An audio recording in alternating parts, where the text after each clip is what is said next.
भाई क्या कहें, बस मन में बस एक ही लाइन आती है कि गुरूर का ताज सर पर ज्यादा देर टिकता नहीं, वक्त बादशाहों को भी आईना दिखा देता है। भाई देखो, ये जो बात हम सबके बीच है, ऐसा कोई पर्सन मुश्किल ही होगा, ऐसा कोई स्टूडेंट मुश्किल ही होगा जो इस बात की खबर नहीं रखता कि जो पिछले 20 दिन में भारत में हो रहा है, ये एक नेशनल मुद्दा बन चुका है।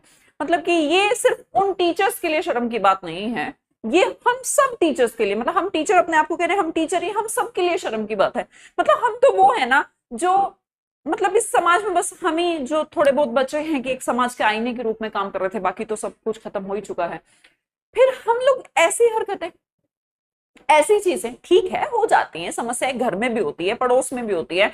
मैं खुद पढ़ाती थी भाई, मेरा जब ऑफलाइन सेंटर था तो मेरे को ऐसे याद आ रहा था कि भाई ऐसी चीजें हो जाती थी, मतलब दूसरी टीचर से, दूसरे जो एकेडमी है, थोड़ा बहुत रंजिश किसी किसी बात पर कुछ भी हो जाता है यार। लेकिन इतना भयंकर, इतना भयंकर कि मतलब किसी के परिवार का मेंबर चला गया, और अगर यहाँ पर एक बात रखी जा रही है, हमने कुछ नहीं किया, हाँ मैं मानती हूँ आपने मर्डर नहीं किया, मैं भी जहां तक मेरा 99% मेरे को तो श्योर है, गारंटी वाला ही, कि ऐसा तो इतना तो नहीं कर सकते हैं। लेकिन वजह तो समझ सकते हैं ना, वजह क्या थी? एक पोस्टर के ऊपर थोड़ा सा बवाल होना, आपका गलत स्टेटमेंट देना, एक झूठ स्टेटमेंट देना कि 10-12 राउंड फायरिंग का हुआ है एंड ऑल, उसके बेसिस पर किसी को अरेस्ट कर लिया, किसी के ऊपर एफआईआर हो गई, एफआईआर से मतलब अरेस्ट के चक्कर में वो वहां से चले गए हैं वहां से, और उसके बाद ये घटना हुई है। तो वजह अगर जानेंगे तो वजह तो यही है ना, क्या इतनी छोटा सा, मतलब एक छोटी सी प्रॉब्लम, एक छोटा सा विवाद जिसे सुलझाया जा सकता था। आप तो बुद्धिजीवी हैं, आप तो सो कॉल्ड मतलब हमारे देश के महान शिक्षा के देवताओं में आपकी गिनती है। फिर हाँ, हम आपसे ये उम्मीद कर सकते थे कि आप एक पोस्टर के छोटे से विवाद के ऊपर इतनी बड़ी घटना, एक ऐसी क्षति जिसकी पूर्ति हो ही नहीं सकती, मैं ना आप कोई भी नहीं कर सकता, बस भगवान ही लौटा दे उनको उसका भाई, तो फिर हो सकता है, पर वो मुमकिन नहीं है। इसका मतलब ये है कि भाई आग खतरनाक लेवल की लगाई गई, और लगाने की वजह भी अच्छे से जानते हैं कि आपने लगाई।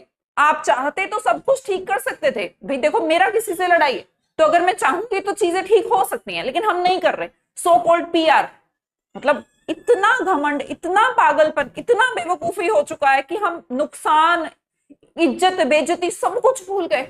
इतना पागलपन, और से घमंड ही कहेंगे भाई। अब मेरे को तो टोटल घमंड लगता है।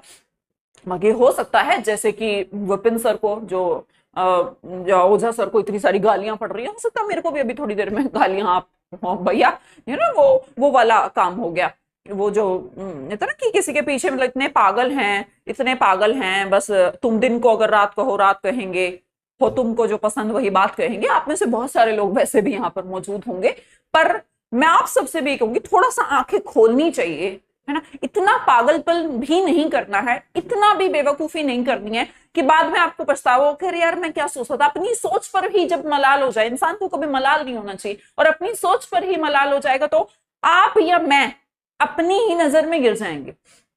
मैंने कोई स्टेटमेंट अब तक मतलब कभी भी पास नहीं किया पिछले 20 दिन में, लेकिन यार चीजें जो क्लियर दिख रही है उनसे तो हम हट नहीं सकते ना।